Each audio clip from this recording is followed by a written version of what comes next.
The greatest fighting force on earth is defeated by the Mexican army.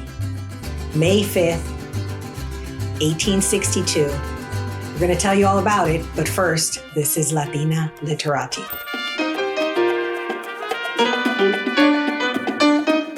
If you enjoy great books, interesting people from past and present, and places, then this is the channel for you.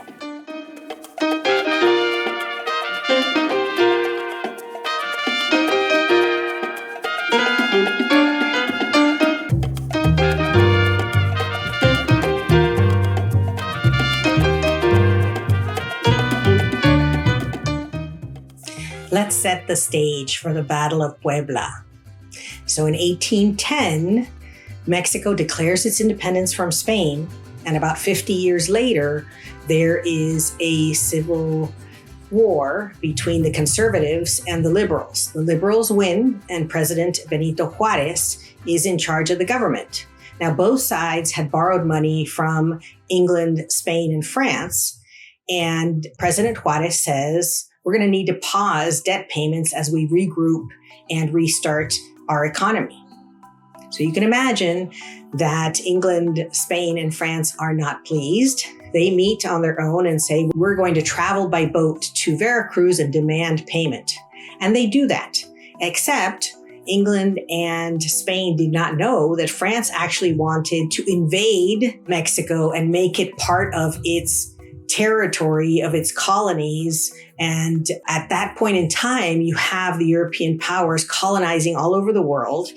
And France thinks, wait a minute, they've just become a free nation from Spain. Let's just grab them and take all those resources. Because in the end, that's what the colonial powers do, is that they take resources, they take the work and the land and extract what they can and take it back to their countries, right? That's kind of the concept of colonialism, is taking what is not yours and repatriating it to the colonizer. So let's set the stage. We're in what's called the Reformers' Rebellion, or the Reformers' Civil War in Mexico. It's over. Quite interesting, because the losers, the conservatives, actually want to join with the French in invading Mexico. So the conservatives of the Reformer Revolution are actually considered traitors, because they were willing to put together forces to join the invaders of Mexico. In Spanish, it's called vendepatrias. On the other side, you have General Ignacio Zaragoza. He's one of the generals who loses the invasion of Mexico by the United States, and half the Mexican territory is lost to the United States. All of the western states of the United States were part of Mexico before the invasion of Mexico by the United States. And so Ignacio Zaragoza is not really seen as someone who has a lot going for him, but he's committed to rallying the troops. And most of the troops that he's able to rally, that the Mexican army puts together, are volunteers. They're people who are not in the military. They're farmers, and they're just what they call civiles. They're civilians who are quickly trained. And Mexico has about 5,000 of these men. And France has professional soldiers, many of them from their colonies in Africa, a fighting force of 7,000 men that has landed in Veracruz, is marching towards Puebla. And so Puebla is the place of showdown for these two armies. Before the battle even takes place, General de Lorenz is so absolutely sure of victory that he writes a letter to the Emperor of France, Napoleon III. He's the nephew of the original Napoleon.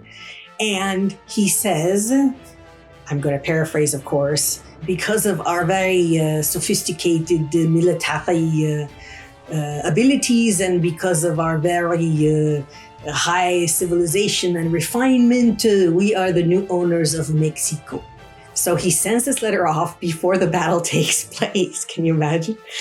And again, General Ignacio Zaragoza has his men, and he is speaking to them as he knows there will soon be a military confrontation with France. And he says to them, "Sons of Mexico, I read victory in your faces. Long live Mexico. long live the sons of Mexico. And so with that, cheers go up. And again, you have Mexicans defending their homeland, defending their families. They are outnumbered, they are outtrained, they are outskilled, they have much less in terms of military hardware, but they have ganas and they have heart because this is their home that they are defending. So France is using a measly $2 million debt as an excuse to invade Mexico. They have their forces gathered outside of Puebla. Puebla in 1862 was a relatively small city, even maybe perhaps it's best to characterize it as a large town. It had a garrison or a fort outside of it called Guadalupe, and that's where the military confrontation takes place. France begins with a full frontal assault because, of course, it's thinking we'll just mow these peasants down. So it begins the full frontal assault, and Mexico pushes the French back with heavy losses. And what does General de Lorenz do?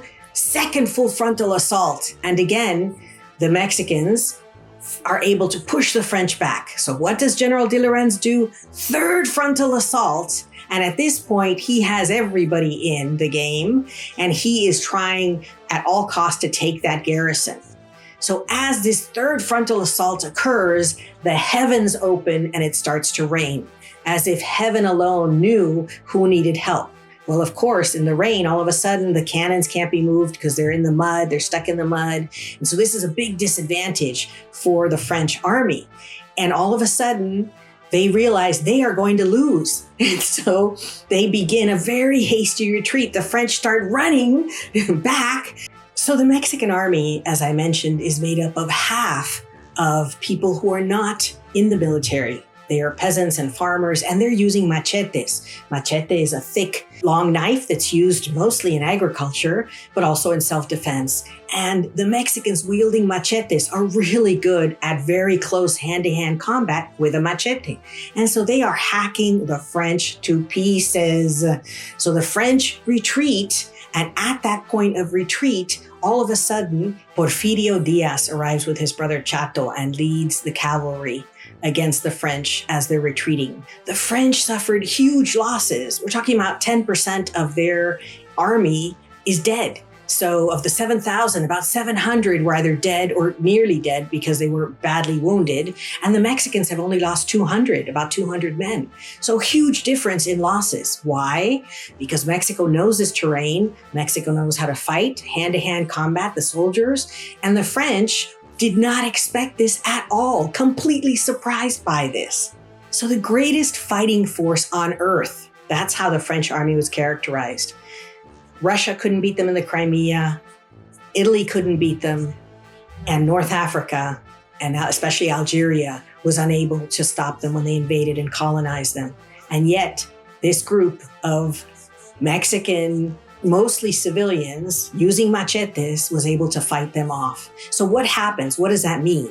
Well, it means that Mexico gained a year. So a year later, France would come back with 30,000 and eventually take Puebla, take Mexico City, and install an emperor from the Habsburg family, Maximiliano. But the important thing also that happened in that year was that the U.S. Civil War ended.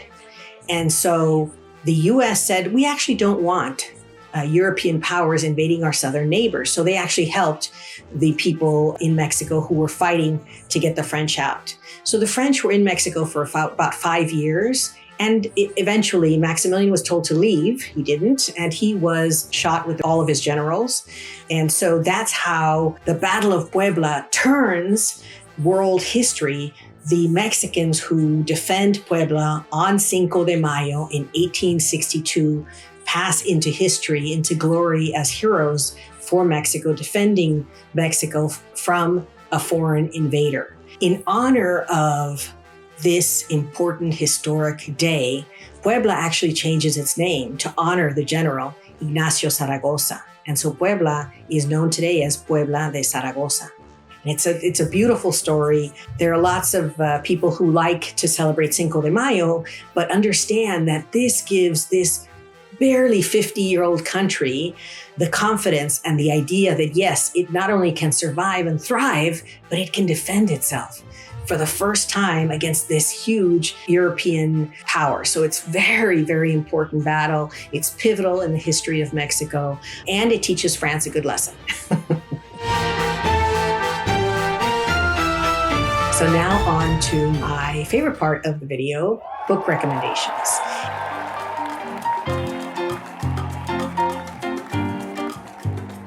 And so for this video, I just have one because most of the works are in Spanish and there's lots in Spanish about it. But I figured The Battle of Puebla, the book that you see here, is just great. It has details. It's, very thorough, well-researched. And so if you want to delve into the details of the Battle of Puebla, Cinco de Mayo, 1862, then this is a book I recommend.